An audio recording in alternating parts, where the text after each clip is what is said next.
The year 1876 had choked the high desert of the Arizona Territory with a fistful of dust. It was a year of thirst, where the sky was a sheet of hammered brass and the wind, a hot, nagging breath that stole the moisture from a man's lips and the hope from his heart. The town of Dry Creek clung to life by a thread, its veins of commerce pumping slowly with the trade of horses, cattle, and the cold, hard currency of the gun. The sun did not just shine here, it ruled. It baked the cracked earth into a puzzle of fissures and bleached the bones of promises made and broken. For Eleanor Whitaker, the sun had become a personal tormentor. It beat down on the black mourning dress she wore, a garment that felt as heavy and suffocating as the grief that had settled in her chest 2 weeks prior. She stood on the porch of the ranch house her father had built with his own 2 hands, watching the dust devils dance across the parched fields. At 24, she was now the sole heir to the Whitaker Ranch, a legacy of fine horseflesh, sprawling acreage, and, as she had recently discovered, a mountain of debt that cast a shadow longer than the Mogollon Rim at sunset. Her father, a man whose spirit had been as untamed as the mustangs he'd once chased, had been laid to rest in the small cemetery behind the town's clapboard church. The whole of Dry Creek had come, less to pay respects, Ellie suspected, than to size up the new owner of the finest horse ranch in the county. They saw a woman alone, a lamb set for the slaughter in a land of wolves, and no wolf had a wider grin or sharper teeth than Sheriff Dillard Clay. He had been the first to offer his condolences, his large hand enveloping hers, his thumb stroking her skin in a way that was meant to be comforting but felt proprietary. Dillard was a man carved from the territory's granite broad, unyielding, and accustomed to taking what he wanted. His authority was absolute, worn as comfortably as the silver star pinned to his vest. He had spoken of her father with a practiced solemnity, his voice a low rumble, but his eyes, the color of a faded blue bandana, had been assessing her, the house, the stables, the land. He saw not a grieving daughter, but an acquisition. 2 days after the funeral, he had ridden out to the ranch, dismounting from his big bay with the unhurried confidence of a man who owned the ground he walked on. He hadn't waited for an invitation, striding onto the porch and removing his hat as she stepped out to meet him. "Eleanor," he began, his tone dripping with false sympathy, "I know this is a difficult time. A woman shouldn't have to bear these burdens alone." She just stared at him, her arms crossed over her chest. "I'm managing, Sheriff." He smiled, a tight, unpleasant stretching of his lips. "Of course you are. You have your father's grit, but grit doesn't pay the bills." He produced a folded piece of paper from his coat pocket. "Your father and I had an arrangement, a loan, to see him through the last drought." Ellie's heart went cold. She knew her father's finances had been strained, but he had never mentioned a loan from Dillard Clay. He had distrusted the man, calling him a land shark with a badge. She took the paper, her hands trembling slightly as she unfolded it. It was a promissory note for a sum so large it made her feel faint, signed with a shaky imitation of her father's signature. It was a forgery, and a clumsy one at that. "This isn't his hand," she said, her voice quiet but firm. Dillard's smile vanished. "Grief plays tricks on the memory. Eleanor, the debt is real, and it's due." He stepped closer, his shadow falling over her. "But I'm a reasonable man. I'm willing to be accommodating. What do you want?" "Dillard, the note can be forgotten," he said, his voice dropping to an intimate whisper. "A marriage would unite our properties, secure your future. You wouldn't have to worry your pretty little head about a thing. I would take care of you. I would take care of everything." He was offering to absorb her ranch into his growing empire, and her along with it. She would be just another one of his possessions. The insult was a hot poker to her pride. She lifted her chin, meeting his gaze without flinching. I would rather sell every last horse and burn this house to the ground than be your wife. This paper is a lie. Now get off my land." For a moment, raw fury flickered in his eyes, and she saw the cruel man beneath the veneer of the lawman. He snatched the paper from her hand. "You'll regret this, girl," he hissed. "The law is the law. The debt will be collected, one way or another." He turned and left, his boots striking the porch steps with the force of a hammer blow. That had been a week ago. A week of sleepless nights and anxious days, of watching the road for signs of his return. A week of feeling the town's eyes on her, whispering, waiting for her to fail. She had found her father's ledgers, and while the truth was bleak, there was no record of a loan from Dillard Clay. There was, however, barely enough cash left to feed herself and the horses for another month. In the background of the town's daily life, there was another presence, one most people chose not to see. He was a Navajo man the townsfolk called Sam. He did odd jobs, mucking out stables or hauling freight, never speaking unless spoken to, his face a mask of stoic indifference.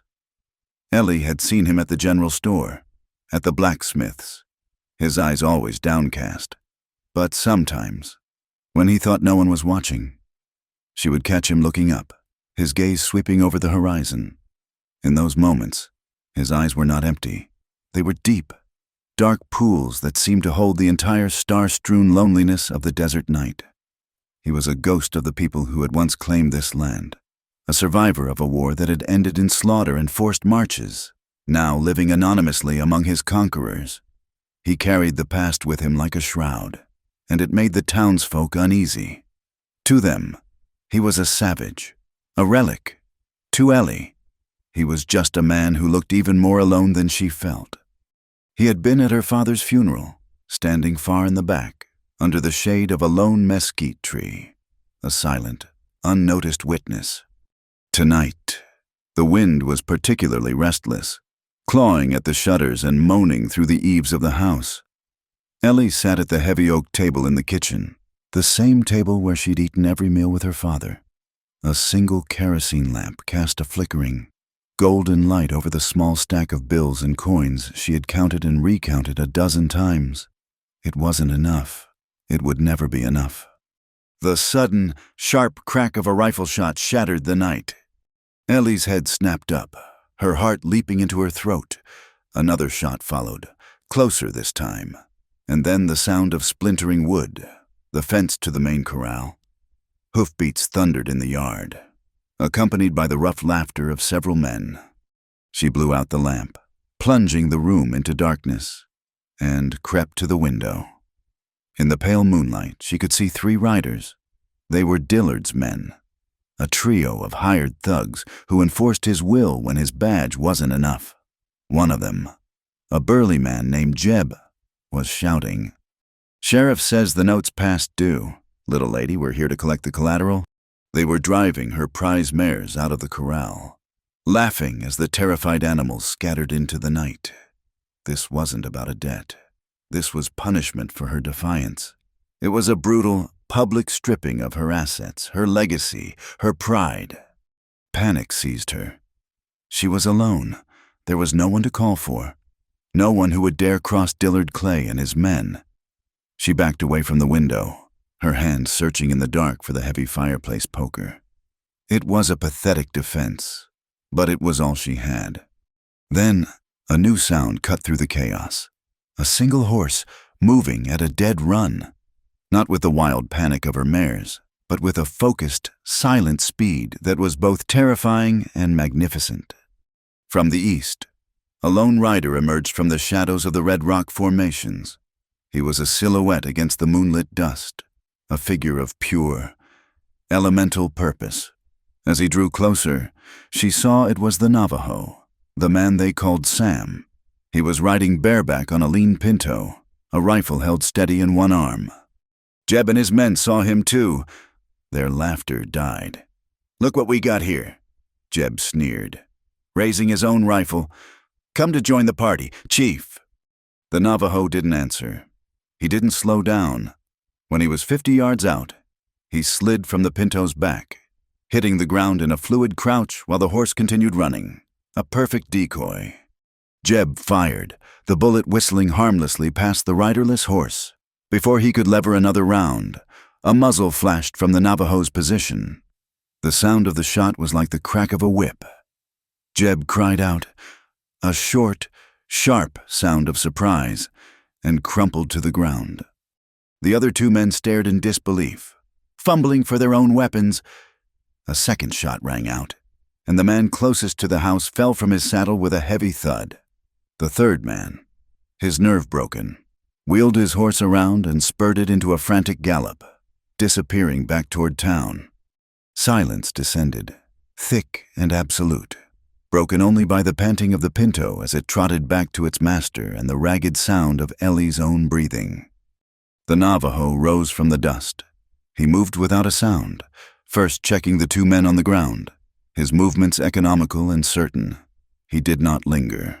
His gaze swept the yard, took in the broken corral, the scattered horses, and finally settled on the dark window where Ellie stood, frozen. He strode toward the house. She should have been afraid. He was a stranger, a man who had just dispatched two others with chilling efficiency. The town had warned her about his kind. But as he stepped onto the porch, his face illuminated by a sliver of moonlight, she saw no menace in his eyes. She saw only an urgent, profound gravity. He pushed the door open. It wasn't locked. He stood there for a moment, letting her see that he held no weapon, that his hands were empty. He said nothing. He didn't need to. His eyes communicated everything. You are not safe here. They will come back. He turned and walked back to his horse. For a heartbeat, Ellie thought he was leaving, but he stopped, looking back at her over his shoulder. A clear, unspoken command in his posture. Come. Her mind reeled. To go with him was madness. To stay was a death sentence. Or worse, a life under the thumb of Dillard Clay. She thought of her father, of his fierce pride, of the way he had taught her to ride before she could properly walk. He had never bowed to any man. Neither would she. She took a breath and ran from the house, her morning dress catching on the splintered door frame. She didn't look back. She ran across the dusty yard, her boots sinking into the loose soil, her heart hammering a rhythm of terror and a strange, wild hope. He watched her approach, his expression unreadable. When she reached him, he didn't offer a hand. He didn't offer a word of comfort. With a strength that startled her, he seized her by the waist, lifted her as if she weighed nothing, and threw her sideways onto the horse's back, her body landing just behind the withers. Before she could cry out or find her balance, he swung up behind her, his hard frame pressing against hers. He gathered the reins, and with a soft click of his tongue, sent the pinto surging into the vast, dark wilderness of the desert night. The wind whipped her hair across her face, and the rhythmic power of the horse beneath her was the only solid thing in a world that had just been torn apart. She was being carried away, not as a prize, but as a survivor, thrown from one fire into another, into the custody of a silent warrior riding into the heart of the unknown. The world was a dizzying, chaotic rush of sound and motion. Eleanor's cheek was pressed against the coarse, sweaty hide of the pinto. Her body jostled with every powerful stride. The smells of horse, dust, and the man behind her filled her senses, an earthy, masculine scent of leather and something else, something wild and clean like the desert after a rare rain. Her mind, still reeling from the gunshots and the suddenness of her flight, struggled to catch up. One moment she was a landowner staring at ruin in her own kitchen. The next, she was cargo, slung over a horse and being spirited away into a darkness pierced only by a remote, indifferent moon. Shock gave way to a hot surge of fury. She was Eleanor Whitaker. Her father had raised her to be proud, to be self-reliant, not to be thrown around like a sack of grain. This was an indignity piled upon a nightmare. She began to struggle, pushing against the horse's muscular neck, trying to wriggle free. "Put me down," she yelled, her voice snatched away by the wind. "Do you hear me? Let me go!" The man, Naichi, said nothing. His arm was a band of iron around her waist, holding her fast. His silence was more infuriating than any argument. It was as if her protests were no more significant than the howl of a distant coyote, a sound that rose and fell on the vast, empty plains. They rode on, the pinto's hooves drumming a relentless rhythm against the hard-packed earth.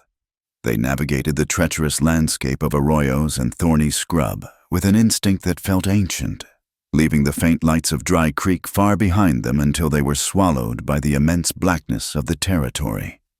She twisted again, landing a fist against his thigh. It was like striking stone. "I will not be treated this way. Where are you taking me?" He remained impassive, his focus entirely on the path ahead, his body a rigid wall of muscle behind her. The moon cast the landscape in shades of silver and black, turning familiar rock formations into monstrous shapes. This was his world, she realized with a fresh wave of fear. Not hers. Out here, the laws of Dry Creek, even the cruel laws of Dillard Clay, meant nothing.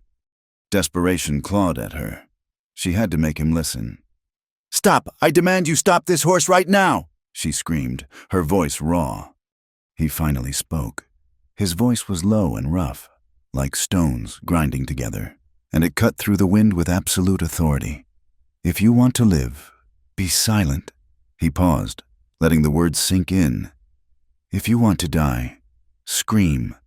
They'll find us by the sound." His words struck her with the force of a physical blow. They weren't a threat, but a simple, brutal statement of fact.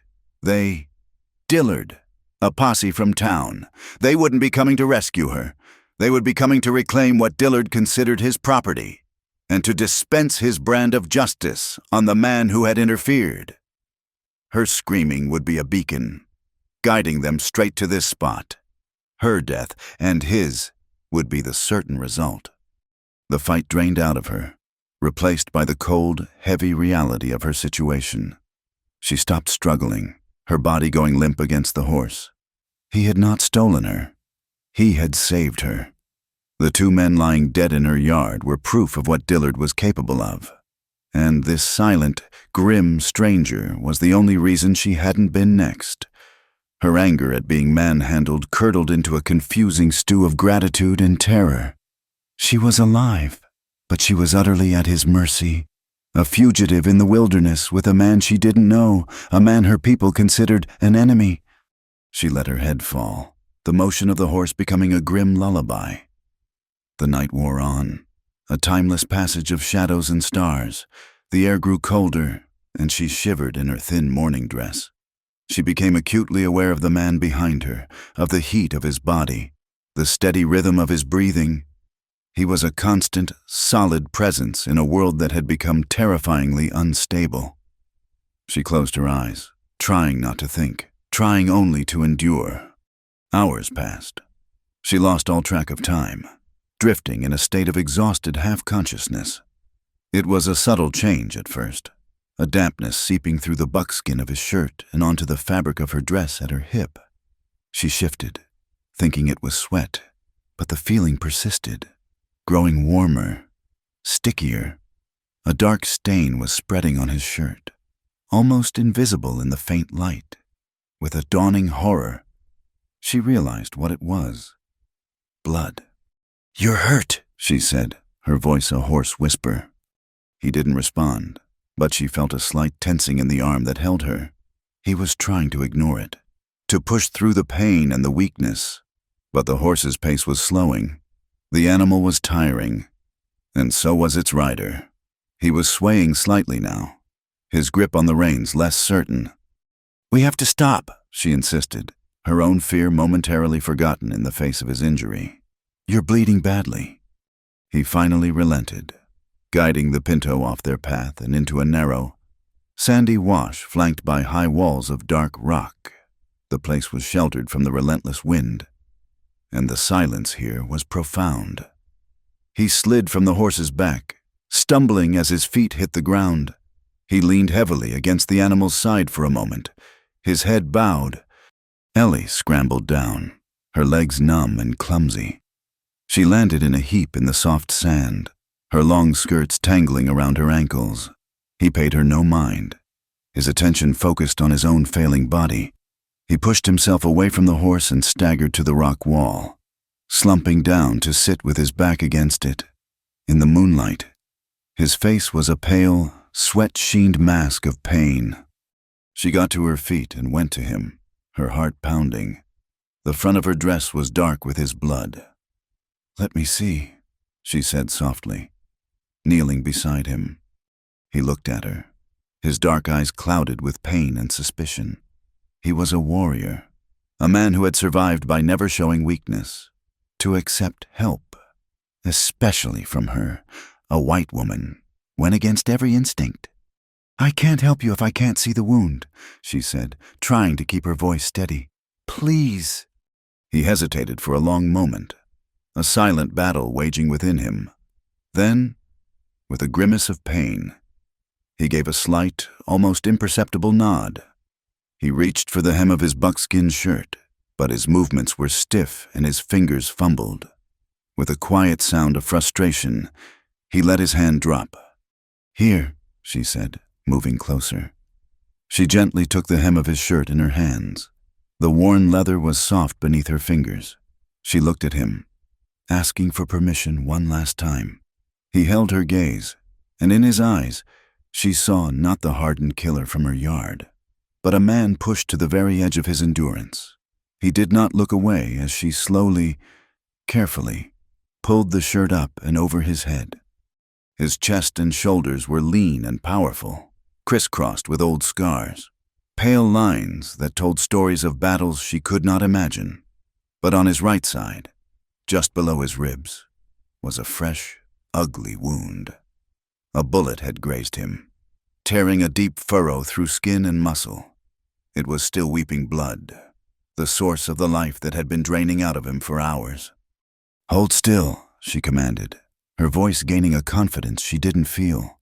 She turned away from him and, without a second thought, ripped a long, wide strip from the bottom of her petticoat.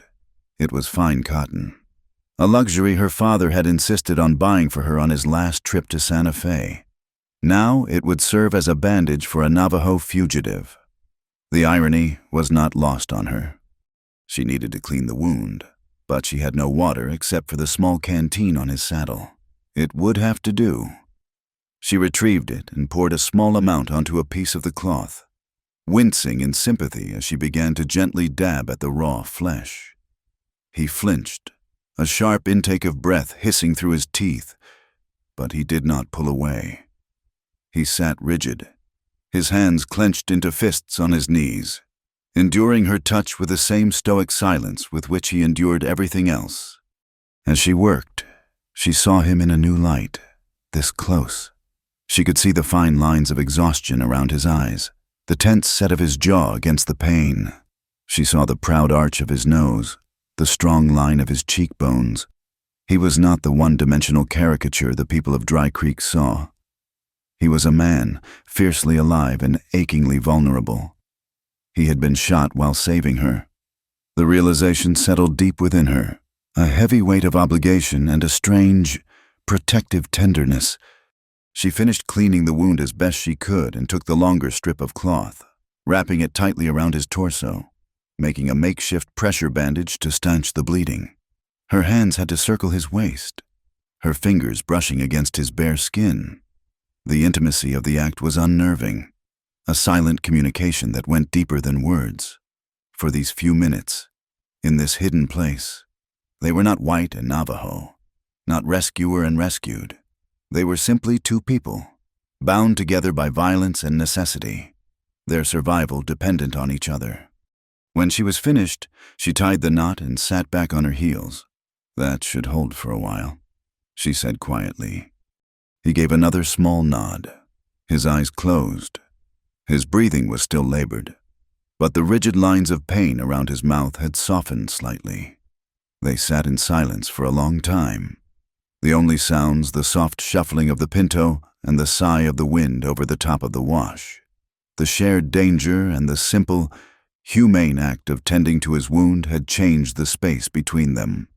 The fear and anger she had felt were gone, replaced by a fragile, unspoken understanding. He had saved her life. She, in a small way, had just returned the favor in the vast and brutal wilderness of the American West. Sometimes that was all the common ground a person needed. The false dawn was a smear of bruised purple and gray on the horizon when Nietzsche stirred. He rose to his feet in a single, pained movement. His hand pressed to the bandage on his side. The bleeding had slowed, but not stopped. Every breath was a careful, measured thing. He looked at Eleanor, who had dozed off sitting against the rock wall.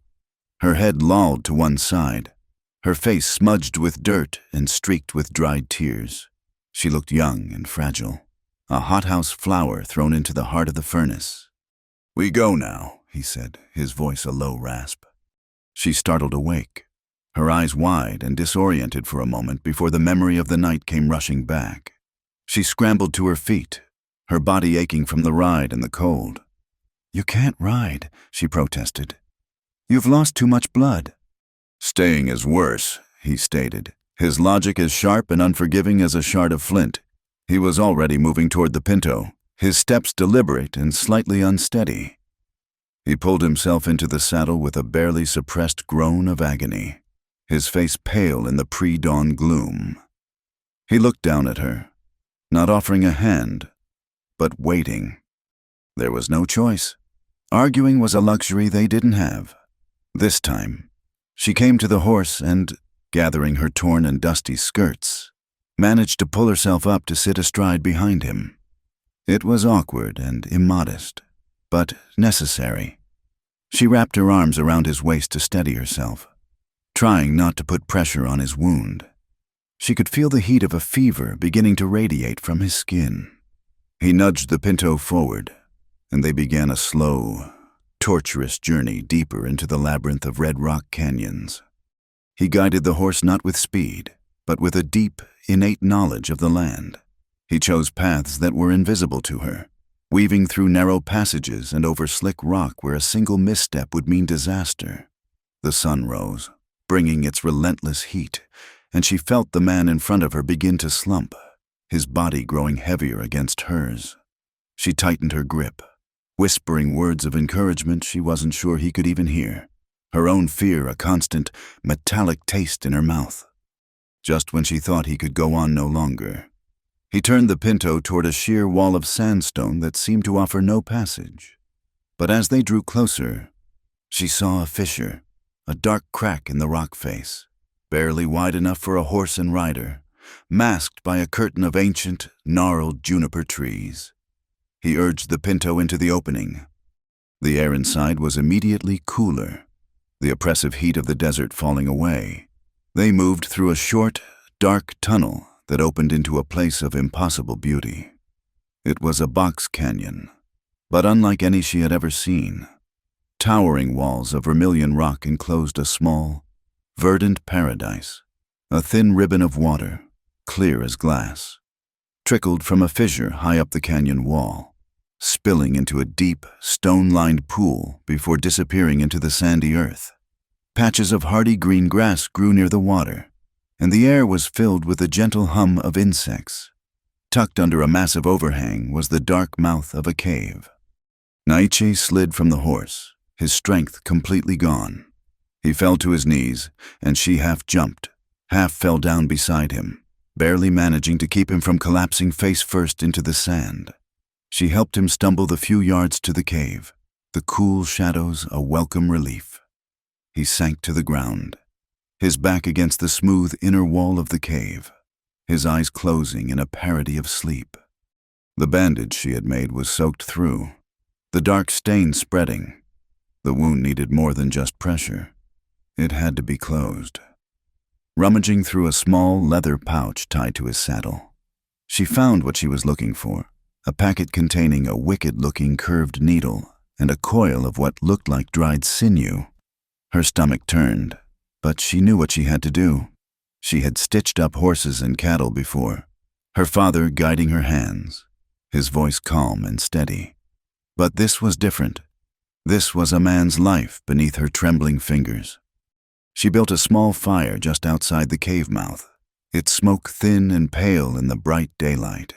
She heated the tip of the needle in the flames until it glowed red, then cooled it in the water from the spring. She knelt beside him again, her heart a frantic drum against her ribs. "This will hurt," she whispered, her voice barely audible. His eyes opened, hazy with fever but lucid. He looked at the needle in her hand, then at her face. He gave a single, slow nod. He was placing his life in her hands. She took a deep breath, untied the ruined bandage, and cleaned the wound again with the precious, clean water. Then she began to sew. She pushed the needle through his flesh, her own body flinching with each stitch. He did not cry out. His only reaction was the tightening of his jaw, the cords in his neck standing out like ropes. A sheen of sweat broke out on his forehead, and his knuckles went white where he gripped the sandy floor. She worked quickly. Her focus narrowed to the needle, the thread, the slow, steady process of pulling the torn edges of his body back together. When she tied off the last stitch, she was shaking, and her forehead was slick with her own sweat. She gently covered her work with a fresh strip of cloth from her petticoat. He let out a long, shuddering breath, the tension finally leaving his body. He was exhausted, but the immediate danger of bleeding to death had passed. For a long time, they were silent. Ellie sat with her back against the opposite wall of the cave, watching him breathe. As the afternoon shadows lengthened, the fever seemed to lessen its grip. He drank the water she offered him from the canteen, and later, she watched as he chewed on a piece of dried meat from his pouch, his movements slow but purposeful. The walls of the cave were covered in drawings, painted in ochre and charcoal. Faded figures of men with bows hunted herds of stick-legged deer. There were spirals and suns, handprints, and strange, majestic beings with feathers on their heads. They were ancient, a silent history of the people who had used this place for shelter long before she was born. "What is this place?" she finally asked, her voice soft in the stillness. He followed her gaze to the painted walls. His own eyes, dark and fathomless, seemed to look through the rock, into the past. "It is a place of ghosts," he said, his voice stronger now. "A place for the people. When the soldiers came, they would hide here, sometimes for a moon, sometimes for a whole season." He spoke of it as a historian might, with a detached sadness that was more profound than any outburst of grief.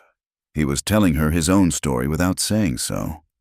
"My father's father's father painted these," he said, gesturing with his chin toward a depiction of a great bison hunt. "He was a great hunter. My mother, she was born in a place like this, while the blue coats burned our village." The simple, unadorned words landed on her like stones. She had grown up with stories of Indian raids, of savage men who were a constant threat to a civilized life. Her father, a decent man in most respects, had spoken of them as a nuisance, a danger to be cleared away for the sake of progress. The preachers had called them heathens, devils in human form. But the man before her was none of those things. He was the descendant of artists and survivors, his own life a testament to a tragedy she had never been taught to consider. "I was a boy," he continued, his voice dropping lower, as if he were speaking more to the ghosts than to her. "I watched them ride into our canyon. They came with flags and long knives. They shot the men. They shot the women. My father pushed my mother and me into a crevice in the rocks. He went to fight. I never saw him again." He paused, swallowing hard. "My mother held her hand over my mouth so I would not make a sound. We stayed there for 2 days. When we came out, there was nothing left but smoke and silence." He fell silent, his gaze fixed on the fire. Eleanor's heart ached with a pain that was entirely new to her. It was the pain of witnessing another's soul laid bare, of understanding the true depth of a loss she could never comprehend. "We walked," he said, For weeks, we were among the few who escaped. We survived by hiding, by becoming ghosts. She died a year later, of a sickness in her lungs and a sorrow in her heart. Before she died, she told me to stay alive. She told me to forget the warrior's path, to forget the past. Live like them, she said. Hide inside their world. So I became Sam. I muck their stables and haul their goods. And they do not see me. To them, I am just a tame Indian. A single bitter tear traced a path through the grime on Eleanor's cheek. "I'm so sorry," she whispered, the words utterly inadequate. We were always taught that we should be afraid of you." He looked at her then, a flicker of something unreadable in his eyes. Not anger, but a profound, weary sadness.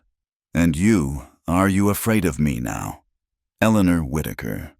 "No," she said, and the word was the truest thing she had ever spoken. "The men I'm afraid of wear sheriff's badges and carry papers with my father's name forged on them. They call me a lady, but they want to put me in a cage. They say they are the law, but they came to my home to terrorize me in the dark." A silence stretched between them, filled with the weight of their shared confessions. The fire crackled, spitting embers into the dusk. She looked from his wounded side to the faded paintings on the wall, and then back to his haunted eyes. A sudden, chilling understanding washed over her. "We're the same," she breathed, the thought taking shape as she spoke it. "You're hunted by your past, by the men who stole your whole world. I'm being hunted by the men who want to steal mine." He held her gaze, and in that long, silent look, a bridge was built across the chasm of race, history, and prejudice. He saw not just a white woman, but a fellow fugitive. She saw not a savage, but a man of deep honor and deeper sorrow, in this secret place, surrounded by the ghosts of his ancestors. They were no longer defined by the names and labels the world had given them. They were simply two souls, cornered and pursued, who had found in each other an unexpected and solitary ally. Night fell in the canyon not as a blanket, but as a slow filling of a deep well, the darkness rising from the sandy floor until only the sharp, black silhouettes of the canyon rims were visible against a sky littered with stars. The fire was a living thing between them, a small circle of warmth and light that held the immense, cold darkness at bay. For 2 days, this small cave had been their entire world, a universe of two. The rhythm of their lives had become simple, elemental. Eleanor would fetch water from the spring, her hands cupped, feeling the impossible coolness of it. She checked his wound, cleaning it with a gentleness that surprised them both, her touch clinical yet careful. She had found a few edible roots, recognizing them from lessons her father had taught her about surviving in the wild, a game he had played with her as a child that had suddenly become deadly serious. Naichi, for his part, rested, but it was not an idle rest. His body was still conserving its strength for healing, but his eyes were always moving. He watched her. He watched the way she moved, her city-bred awkwardness slowly giving way to a more practical, deliberate grace. He watched the set of her jaw as she concentrated on restitching a tear in her dress with a sinew and needle. He saw a strength in her that the men in her town, in their blindness, had mistaken for mere stubbornness. He had seen it that night on her porch, a fire in her spirit that matched the fire in his own. The fever had broken the day before, leaving him weak but clear-headed. The stitches she had made were holding, the flesh around them red and angry but not infected. He was going to live.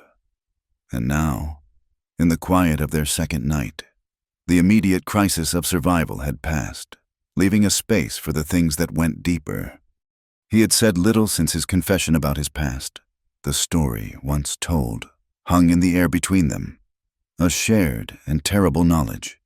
But tonight, as he fed a dry piece of juniper into the flames, he broke the long silence. "The white men, they call me a savage," he said, his voice a low murmur, not much louder than the crackling of the fire. He didn't look at her. his gaze fixed on the dancing flames. "It is their favorite word for my people. They say it to make themselves feel clean when they do unclean things." Eleanor stopped her mending, her hands stilling in her lap. She waited, knowing this was not a preamble to an argument, but the continuation of a thought that had been turning in his mind for a long time. "But what is a savage?" he continued, his voice laced with a weary, ancient irony. "A man who lives with the land, who takes only what he needs, or a man who comes with fire and steel and believes the whole world is his for the taking?" He finally turned his head, and his dark eyes found hers across the flames. "They are the ones who burn the forests to clear a path. They kill the buffalo for their hides and leave the meat to rot under the sun. They take the land that has fed my people for 1,000 years and scar it with their plows and their fences. I have only ever wanted to live. Is that savagery?" His words were not spoken in anger, but with the profound, unshakable weight of truth. He was not asking her for an answer. He was defining his own existence in defiance of a world that sought to erase it. A bitter, humorless laugh escaped Eleanor's lips. It was a dry, broken sound. "And she said, her voice trembling slightly, "am one of their own women. They taught me to read and write, to play the piano, to be a lady. And then they taught me that none of it mattered." She looked down at her hands that were now calloused and dirty, but felt more her own than they ever had in her father's house. "They taught me that my only purpose, my only right in this world, was to become the property of a man, to be a wife, and in doing so, to cease to be myself, my father's land, my father's horses. My own mind, none of it was truly mine to keep. It was just a dowry, waiting for the right buyer, or the strongest thief."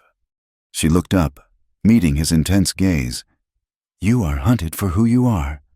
I was being caged for what I am. Is one so different from the other?"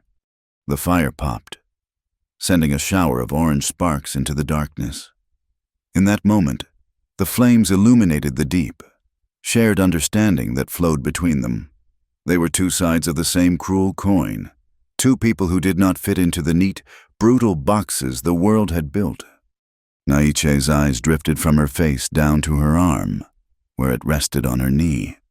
A faint, purplish-yellow discoloration still marked the skin of her wrist, the fading ghost of Dillard Clay's grip from the day of the funeral, when he had first offered his predatory condolences. She had forgotten it was even there. Slowly, he shifted, leaning forward slightly. The movement was measured, costing him a wince of pain from his side. He reached across the small fire, his hand open. For a heart-stopping second, she thought he meant to grab her, and she flinched, an involuntary reaction born of a lifetime of caution. But his movement was gentle, deliberate. His fingers, warm and calloused, did not close around her wrist. They simply came to rest on the bruise, his thumb stroking the discolored skin with a tenderness so unexpected it made her breath catch in her throat. His touch was a question, an acknowledgement, a statement of shared injury. It did not claim. It comforted. It did not demand. It understood. Her gaze fell from his face to his chest. In the flickering firelight, the old scars that mapped his skin stood out in pale relief. They were a testament to his past, a history of pain and survival written on his body. Without thinking, compelled by an instinct she did not know she possessed, she mirrored his gesture. She reached out, her own hand trembling, and laid her palm flat against his chest, over a long, jagged scar that ran parallel to his heart. His skin was warm beneath her hand. She could feel the steady, slow beat of his heart, a powerful, life-affirming rhythm. The scar tissue was smooth and cool, a dead riverbed on living land. Her touch was not one of pity, nor of morbid curiosity. It was a gesture of profound recognition. She was touching his history, acknowledging the pain he had carried in silence for so long. She was saying, with her hand, what her words could not. "I see you. I see all of it." He did not pull away. He did not move at all. He simply watched her, his own heart beating under her palm. They stayed that way for a long, timeless moment, connected across the fire, their hands speaking a language older and truer than words. There was no sound but the whisper of the flames and the soft, synchronized rhythm of their own breathing. The space between them was charged, electric, but it was not the heat of desire. It was something quieter, rarer, and far more powerful. It was the sudden, shocking relief of being truly seen by another human being. In a world that had rendered him invisible and her an object, they had, in this hidden place, granted each other a glimpse of their true selves. He was not a savage. He was a survivor, a guardian of a lost world. She was not a prize to be won. She was a woman of fierce, untapped strength. Finally, he slowly withdrew his hand from her wrist, and she, just as slowly, took her hand from his chest. They did not need to speak. The touch, the long, silent look in the firelight, had said everything. An irrevocable shift had occurred. The bond between them, forged in the violence of her rescue and tempered by the necessity of his care, had now been sealed with the solder of mutual understanding. They were no longer just allies in a desperate flight for survival. They were two solitary souls who had found, in the heart of the desolate wilderness, the one thing neither of them had ever expected to find again, a home in the eyes of another. The fire between them seemed to burn a little brighter, a little warmer, a steadfast beacon against the vast and lonely night. The sanctuary of the hidden canyon could not last forever. They both knew it. It was a pocket of peace, a pause in a life that had become a frantic, desperate flight. For nearly a week, they had lived by the rhythm of the sun and the quiet trickle of the spring. Naichi's wound began to heal, the angry red of the flesh slowly softening, the stitches holding fast. His strength returned in waves, and with it, his restlessness. He began to leave the canyon for short periods, disappearing into the maze of rocks with the silence of a passing shadow and returning with a rabbit or a handful of bitter but nourishing roots. Each time he left, a cold knot of fear would tighten in Eleanor's stomach. She would watch the fissure in the rock, the only entrance to their world, holding her breath until his lean form reappeared. He was her protector, her teacher, her only link to survival, and the thought of being left alone in that vast, unforgiving landscape was a terror she could not bear to voice. One evening, he returned long after dusk, his face set in grim lines that the firelight turned into a mask of stone. He had been gone for 2 full days, and her anxiety had frayed to a raw nerve. He brought with him not food, but news, and it was as bitter as gall. "I went east," he said, his voice low as he hunkered down by the fire. He had circled wide, coming within sight of an old, seldom-used trading post that catered to prospectors and trappers. A man was there, from Dry Creek. He was talking, loudly. Eleanor's hands stilled from where she was cleaning their small pot with sand. What did he say? Naichi looked at her, his eyes dark with a truth he clearly did not want to deliver. "The sheriff, Dillard Clay, has put a price on our heads. He has sent riders to every town and army outpost in the territory." He paused, letting the weight of his words settle. "He tells a story. He says a savage Navajo murdered 2 of his deputies and abducted the grieving daughter of Thomas Whitaker. He has offered a reward." "How much?" she whispered, her throat suddenly dry. $100 for the man they call Sam, for the murdering savage," he said, the words tasting like poison in his own mouth. "And 50 for you." She flinched as if struck. $50, the price of a good horse. That was her value in the eyes of the law, in the world she had once called home. "He wants you returned," Naichi continued, his voice flat, devoid of emotion. "He says you are confused, overcome with grief, not responsible for your actions. The poster says you are to be brought back unharmed, if possible." That last chilling phrase hung in the air between them. If possible. It was Dillard's permission slip, his way of ensuring that if she returned dead, no one would ask too many questions. She was a loose end, a witness who could unravel his lies. "We have to leave," she said, her voice shaking but firm. It was not a question. He nodded. "At first light, the story they tell will make every man with a gun and an empty pocket our enemy. This place is no longer safe." The Eden they had found had been violated, not by men, but by the words that were now hunting them. They left as the first rays of sun painted the canyon rims in hues of rose and gold. Eleanor took one last look at the cave, at the silent, painted figures on the walls who had been their only companions. It felt like a second exile, being cast out of the only place she had felt truly safe. Out on the open plains, the world was vast and terrifying. There was no cover, only the endless expanse of sky and the shimmering horizon. Their journey became a relentless exercise in caution.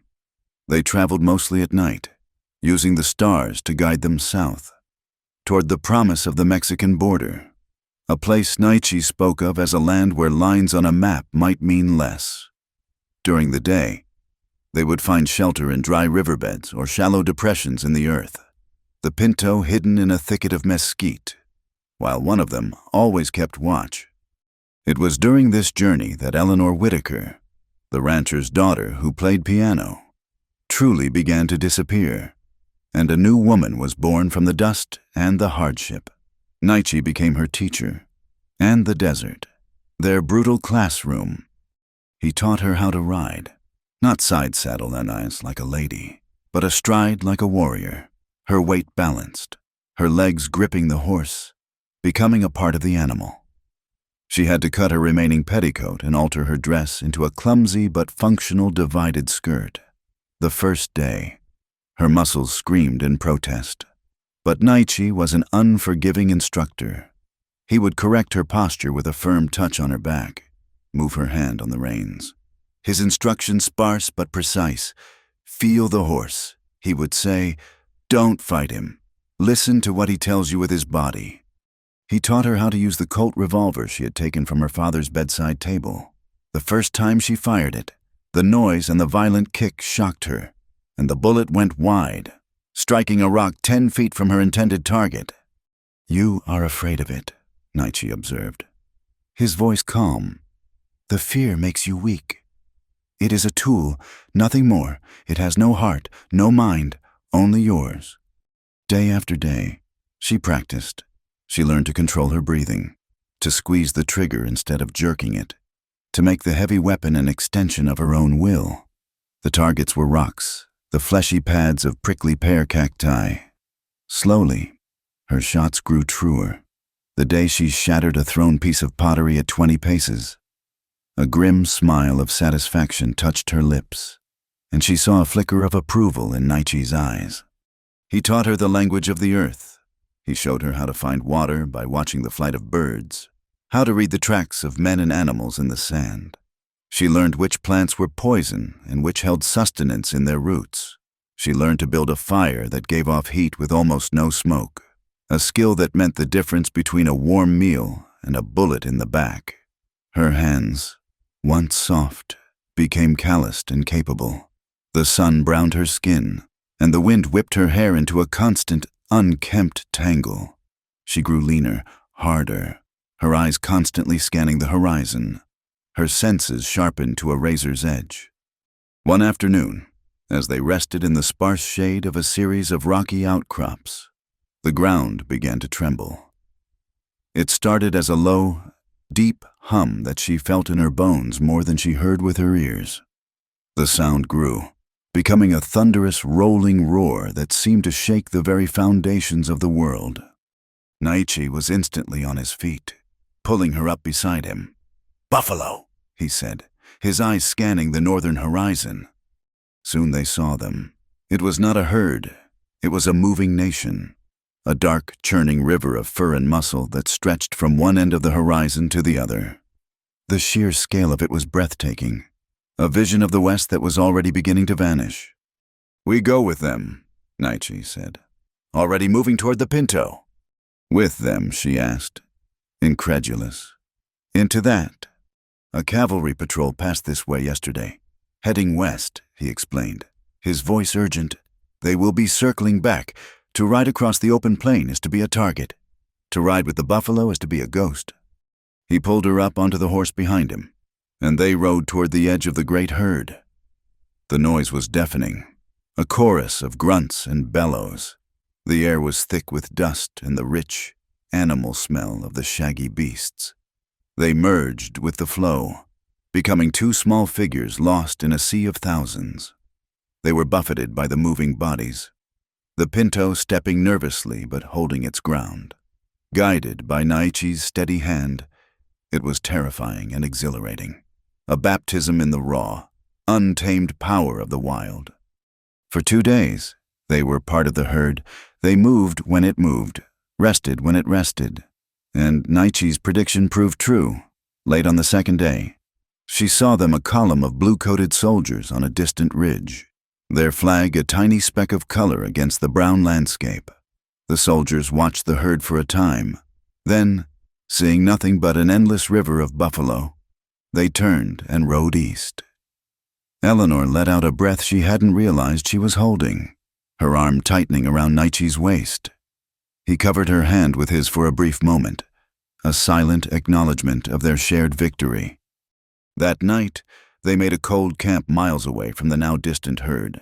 The near constant danger and the intimacy of their shared struggle had deepened the bond between them. The space he had so carefully maintained was beginning to shrink, eroded by 1,000 small moments of reliance and trust. As she sat cleaning her father's revolver by the light of a sliver of moon, he watched her. He saw the new confidence in her movements, the quiet competence that had replaced the fear. He saw a woman who had been remade by the desert, a woman who had met its harshness and found her own strength in return. And he saw that the gratitude in her eyes had begun to change into something deeper, something that mirrored the growing, unnamed emotion in his own heart. And it was this that made him finally speak the hard truth that stood between them. "I cannot give you a home." "Eleanor," he said, his voice quiet but clear in the vast silence of the plains, "I cannot give you a house with a porch or a field of corn. I have no people, I have no land. The world of your father is closed to you now, but my world, it was destroyed long ago." He looked out at the dark, empty horizon. "All I have to offer is this: the dust, the running, the constant looking over your shoulder. I can only give you the desert." He said it to free her, to remind her of the bleakness of the future he represented. He was offering her an escape, a chance to reconsider her path before it was too late. She finished cleaning the gun and carefully reloaded the chambers, her movements precise and unhurried. She did not look at him immediately. Instead, she looked up at the sky, at the impossible spray of stars that burned with a cold, fierce light. She looked at the stark, beautiful silhouette of a distant butte. This land was no longer an enemy. It was the place where she had shed her old skin and found the woman she was meant to be. It was the place where she had been seen, truly seen, for the first time in her life. Then she turned her head and met his gaze, her own eyes clear and unwavering in the pale moonlight. "Then I choose the desert," she said. The border was a rumor, a line of hope whispered on the hot wind. For 3 weeks, they had been ghosts, leaving no trail, speaking to no one, their world shrinking to the back of a single, tireless pinto and the vast, starry canvas of the night sky. They were less than 50 miles from Mexico, a distance that felt both impossibly close and perilously far.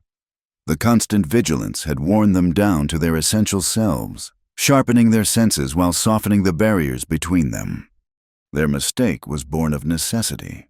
The water in their canteens was low, and the jerky was gone.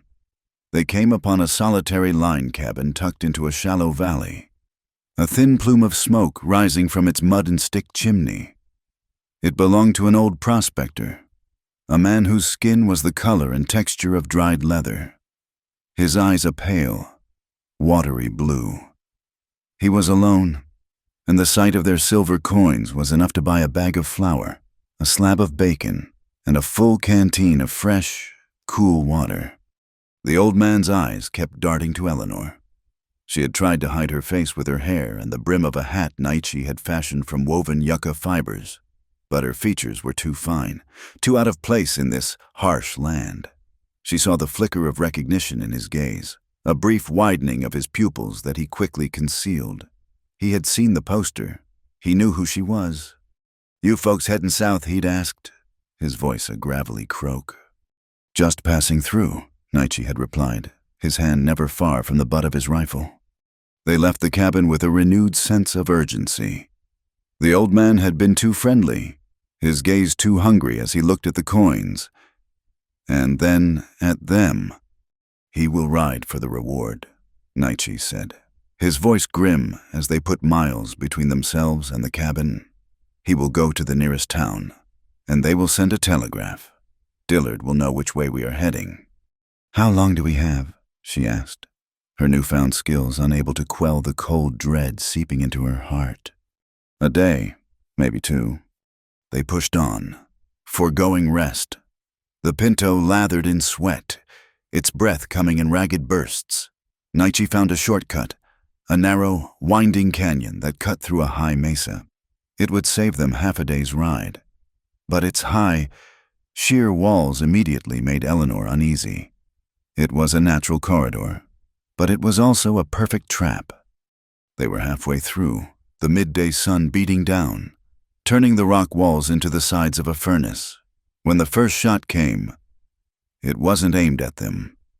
The bullet struck the rock face high above Eleanor's head, whining as it ricocheted into the sky. The sound was a flat, deadly crack that echoed down the canyon, followed an instant later by the distant report of the rifle. Naichi reacted instantly, his body a blur of motion. He threw himself from the Pinto, pulling her with him. They landed hard in the sand and gravel behind a large boulder that offered scant cover. The Pinto, spooked and riderless, bolted down the canyon. "How many?" she whispered, her heart hammering against her ribs. Naichi was already scanning the canyon rim, his eyes narrowed slits against the glare. "Too many," he said, his voice dangerously calm. More rifle shots rang out, chipping away at their rocky shelter, pinning them down. They were exposed, caught in a crossfire. On both rims of the narrow passage, the dark figures of men appeared, silhouetted against the unforgiving sky. "We need better cover," Naichi said, his gaze darting to a jumble of fallen rocks 100 feet further down the canyon. "When I move, you run, don't look back, don't stop." "No," she said, her hand tightening on the grip of her father's coat. "We fight here, together." He looked at her then, and in his eyes, she saw not pride or anger, but a deep, aching sorrow. He was preparing to die for her. Before he could argue, a bullet ricocheted off the rock near his head, showering his face with stone fragments. He grunted, turning his face away as another shot kicked up dust by his feet. They were zeroing in. Now he yelled, and he broke from cover, running in a low crouch, firing his rifle from the hip toward the rim to his left. He was drawing their fire, a deliberate, suicidal act of sacrifice. Eleanor's training, her hours of practice in the desert, took over. She didn't think, she reacted. She rose to one knee, the heavy revolver bucking in her two-handed grip, and fired at the closest figure on the right rim. The man cried out and staggered back, disappearing from view. She fired again, the sound of the shots deafening in the enclosed space. Another man ducked for cover. It gave Naichi the moment he needed. He was almost to the rocks when his body jerked violently, his left leg kicking out from under him. He went down hard, his rifle clattering on the stones. A dark stain blossomed on his thigh, spreading rapidly. A cry of pure rage and terror tore from Eleanor's throat. She fired the Colt again and again, a wild, desperate volley to keep their heads down. She scrambled from behind the boulder, running toward him, the world narrowing to his fallen form. Bullets whined past her head, but she didn't slow. She reached him, dragging him the last few feet into the relative safety of the rock pile. He was conscious, his face a mask of agony, his teeth gritted. The wound in his leg was high up and pumping blood. "Stay down," he gasped, trying to push himself up. "Don't move," she commanded, ripping a strip from her ruined dress. She pressed the makeshift bandage against the wound, applying pressure with all her strength. His blood was hot and slick on her hands. The firing from the rim subsided, replaced by an unnerving silence. Then a voice, amplified by the canyon walls, boomed down at them. It was a voice she would hear in her nightmares for the rest of her life. "Well now, Eleanor," Dillard Clay called out, his tone thick with smug satisfaction. "Looks like your little adventure is over." She looked up. He was standing on the rim directly above them, not bothering to take cover, a rifle held loosely in his hands. He was grinning, a predator who had finally cornered his prey. "You've caused a whole lot of trouble, girl," he continued, his voice dripping with condescension. "But I'm a forgiving man. You come on out, and we'll forget all this unpleasantness." "Go to hell, Dillard!" she shouted back, her voice shaking with a fury that burned away her fear. His grin widened. "Feisty. I like that." His eyes shifted to Naichi's still form. "You should probably thank him. You know, he's just doing what his kind does best, stealing other men's women. He saved me the trouble of a proper courtship." The insult, so casual, so profoundly arrogant, struck a chord deep inside her. It was the voice of the world she had fled, a world that saw her as a possession and him as a subhuman thief. Everything they had endured, everything they had become to each other, was reduced to a crude, ugly stereotype. She looked at Naichi. His eyes were open, fixed on her, and in their depths, she saw not defeat, but a silent, desperate plea: live. She rose slowly, deliberately. From behind the rocks, she kept her hands where Dillard could see them, empty. The coat was tucked into her waistband at the small of her back, hidden by her body. "There's a good girl," Dillard said, taking a step closer to the edge. "See, all it takes is a little common sense. Your savage friend there, he can't give you anything. I can give you everything." She took a slow step forward, out into the open. "You're wrong," she said, her voice clear and steady, carrying in the still air. She met his gaze, and she let him see the woman she was now, not the frightened girl from the ranch. "He didn't steal anything from you, Dillard, because I was never yours to begin with." She took another step. "He didn't steal anything at all." She saw the flicker of confusion in his eyes, the first hint of doubt that his victory was not as certain as he believed. "He gave me back to myself," she said, and with a speed she didn't know she possessed, her hand shot behind her back. Drawing the Colt, Dillard's eyes went wide with shock, his grin vanishing as he fumbled to raise his own rifle. He was too slow. She fired once. The revolver kicked hard against her palm. The shot was true. Dillard cried out, a strangled sound of pain and outrage, and staggered backward, clutching his shoulder as his rifle fell from his grasp. The shot broke the spell. The men on the rim began firing again, their shots wild and panicked. It was the only chance they would have. Eleanor spun around and ran back to Naichi. He was already pushing himself up, his face ashen. He had managed to get to his good leg, leaning heavily against the rocks. "The horse," he gasped, gesturing down the canyon. The pinto, having not been pursued, had stopped a few hundred yards away and was now grazing nervously. She put his arm over her shoulder, taking his weight. Together, they began a stumbling, desperate retreat down the canyon floor, a hail of bullets kicking up sand around them. It was a miracle they weren't hit. They reached the pinto, its eyes wild with fear. Naichi, with a final, monumental effort, pulled himself onto its back. He was swaying, on the verge of collapse. He reached down for her, his hand outstretched. She took it, and he pulled her up, his strength failing. She scrambled to settle behind him. The world a chaotic blur of noise and motion. He slumped forward against the horse's neck, his consciousness fading. This time, it was her arms that went around him, holding him steady. This time, she was not the terrified cargo, but the anchor.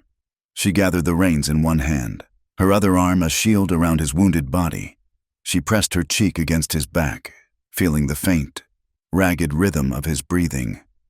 "Hold on," she whispered, her voice fierce with a promise. "Just hold on." She spurred the pinto into a gallop, and they charged out of the mouth of the canyon, leaving the sounds of shouting and the crack of gunfire behind them. They were riding south again. 2 fugitives, one grievously wounded, with nothing but a tired horse and the vast, empty desert ahead. But this time, she was not being carried away from her life. She was riding toward it, holding on with all her might. The desert south of the mesa was a different kind of hell. It was flatter, emptier, a vast, bleached canvas under a white-hot sun. The flight from the canyon was a blur of grit and pain. Naichi was a dead weight against Eleanor, his consciousness flickering like a dying candle. He would murmur things in his own language, his voice thick with fever, and then fall silent for so long she would have to check for the faint, shallow rise and fall of his chest to know he was still alive. She rode until the pinto could go no further, its sides heaving, its head hanging low. She found a sliver of shade in the lee of a sun-baked rock formation and slid from the horse's back, her own body a single, throbbing ache.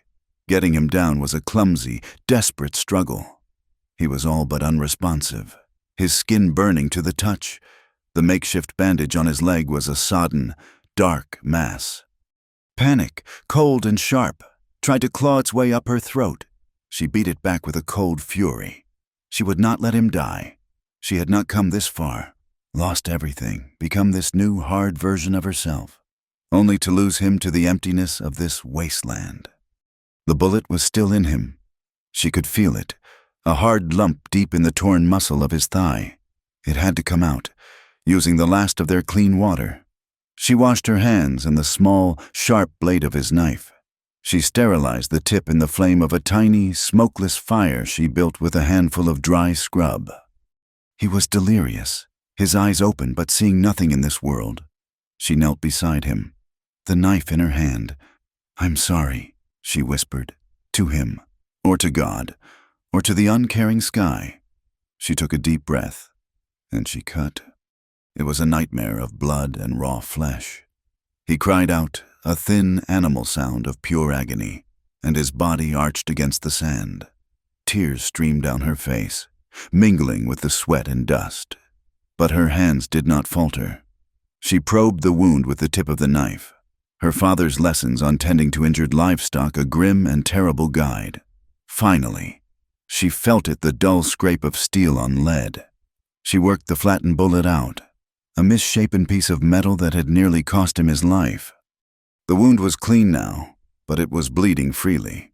She packed it with the last of the medicinal herbs he had gathered, a pungent poultice to ward off infection, and bound it tightly with the last clean strips of her dress. For 2 days, he lay at the edge of death. The fever raged, and he thrashed in a world of ghosts and violent memories. Eleanor did not sleep. She bathed his face with a damp cloth, forced sips of water between his cracked lips, and held him down when the nightmares took him. She talked to him constantly, her voice a low, steady murmur against the silence. She told him about her childhood, about her father's horses, about the wildflower garden her mother had once planted. She told him he was strong, that he had survived the soldiers, that he would survive this. In the darkest hour of the second night, when his breathing grew so shallow she could barely detect it, she bent close to his ear, her own voice raw with desperation. "You will not die," she hissed, the words a fierce, desperate prayer. "I won't let you. Do you hear me? Naichi, if you die here, I die with you. There's nothing to go back to. You're all that's left, so you will fight." Whether he heard her, or whether some deep well of resilience within him finally answered.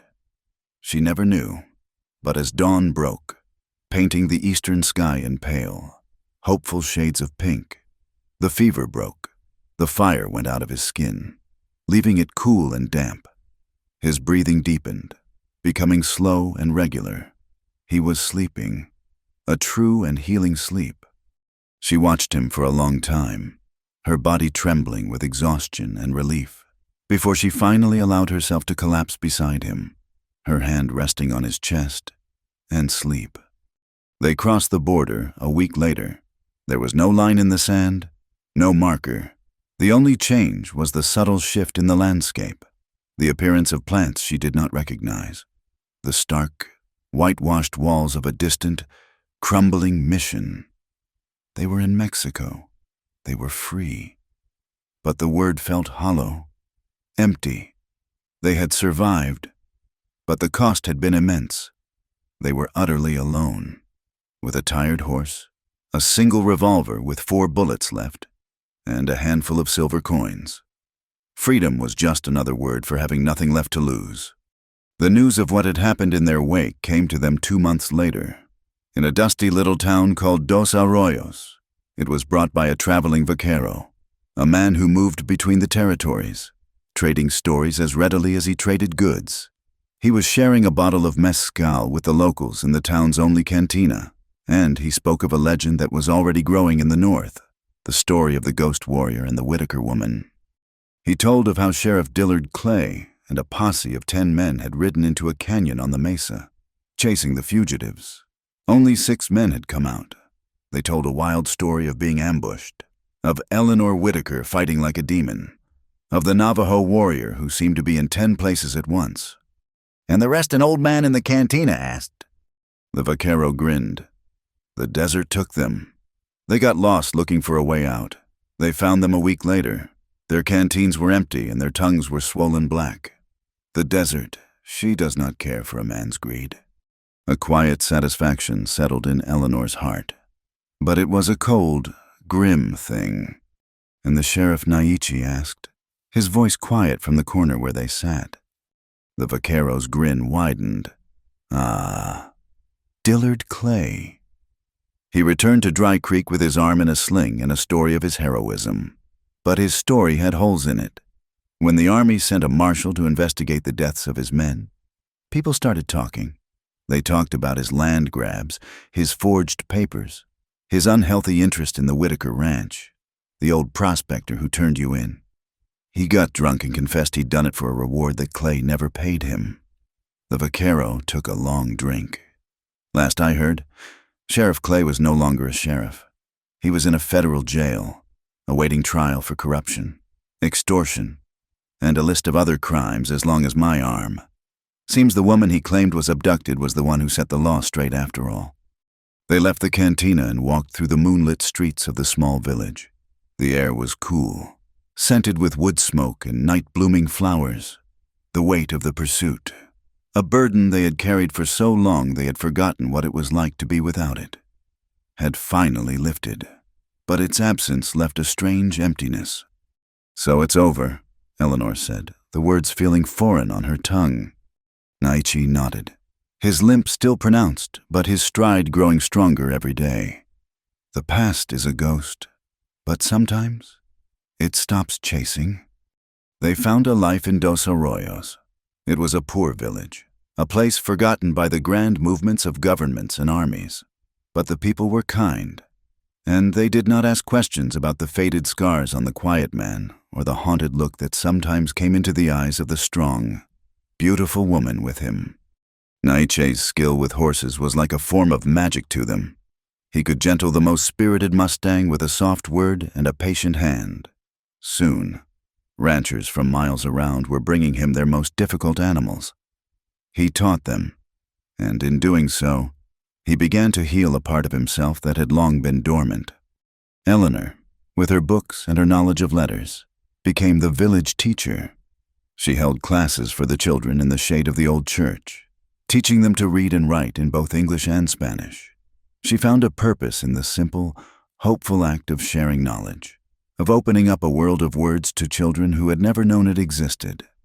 They lived in a small, two-room adobe house at the edge of the village. It had a packed earth floor and a small garden where Eleanor grew peppers, corn, and beans. It was not the grand house she had grown up in, but it was the first place that had ever truly felt like home. One night, as she was tending to the scar on his thigh, a thick, puckered line of flesh that would be with him forever, he caught her hand. "It is the price," he said softly, looking from the scar to her face. She looked at the angry mark, the physical proof of their ordeal, the map of their shared history.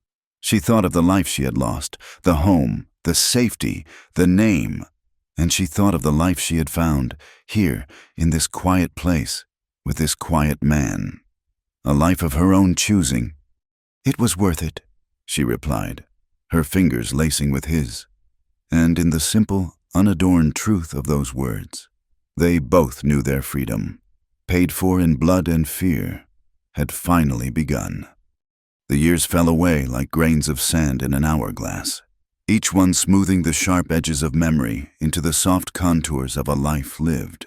The desert, once their pursuer, became their protector. Its vast, silent indifference was a shield against the noisy, grasping world they had left behind.